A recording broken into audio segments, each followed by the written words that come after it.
Nagbabalik po masayang episode of Family Feud. Kasama natin si Maricar ng Red Hot Rebels. Nanalo po sila kanina ng 100,000 pesos. Pero ngayon, ang target nila ay makapag-uwi ng total cash prize of 200,000. At tatanggap din ng 20,000 ang napili niyong charity. Maricar, anong napili niyo? National Kidney Transplant and Institute. Yan, meron po kayong 20,000 from our winning team. And at this point, si Miss Maricar ay nasa waiting area. So it's time for Fast Money. We need 20 seconds on the clock. Good luck. Magbigay ng dahilan para idemanda ka ng katrabaho mo. Go. Hindi ka nagbayad ng utang. Kung may only rice sa restaurant, ilang cups ang nauubos mo? 3. Word na ka-rhyme ng game. Pass. Bukod sa semento, materyales sa paggawa ng bahay. Buhangin. Bahagi ng katawan ng aso na abot ng kanyang dila. Pisngi.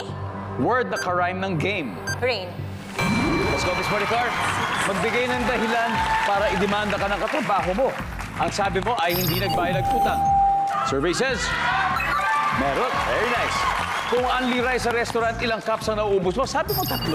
Ang sabi ng survey ay, very good. Word na ka-rhyme ng game. Sabi mo, rain. Ang sabi ng survey ay, yan lang. Bukod sa semento, materyales sa paggawa ng bahay, sabi mo, buhangin. Survey says, yes. Bahagi ng katawan ng aso na abot ng kanyang dila. Sabi mo, pisngi. Survey says, yes, 86 points. Not bad at all. Balik na tayo, Maricar. Let's welcome back Maricar. Hi, Maricar. It's like 2001 all over again? Yes, 2001 and then 2024.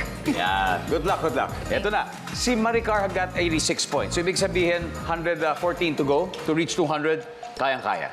Okay? At this point, makikita ng viewers ang sagot ni Maricar. Give me 25 seconds on the clock, please.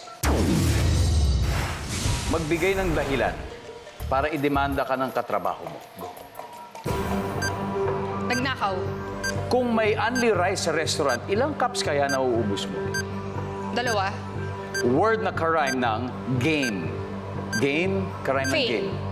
Bukod sa semento, materyales sa paggawa ng bahay. Bakal. Bahagi ng katawan ng aso na abot ng kanyang dila. Pa.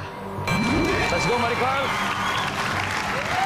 Magbigay ng dahilan para idemanda ka doon ng katrabaho mo. Sabi mo dahil nagnakaw. Ang sabi ng survey dyan ay, meron. Ang top answer dito ay nanakit or nang-away. Yun yung top answer natin. Kung may only rice, ilang cups na naubos mo, sabi mo 2. Ang sabi ng survey ay, hindi. Ang top answer ay 3. Nakuha mo. Word na ka-rhyme ng game, ang sabi mo ay fame.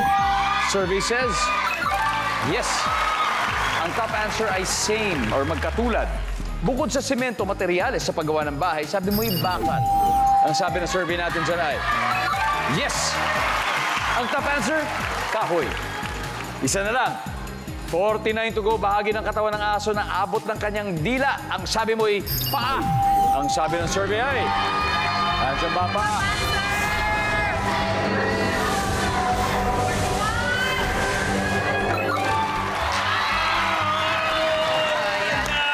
Points. 5 points. Pero yun yung Yeah. top answer. Yeah. 5 points, but anyway, congratulations. Nanalo pa rin naman kayo ng 100,000 pesos. Congratulations.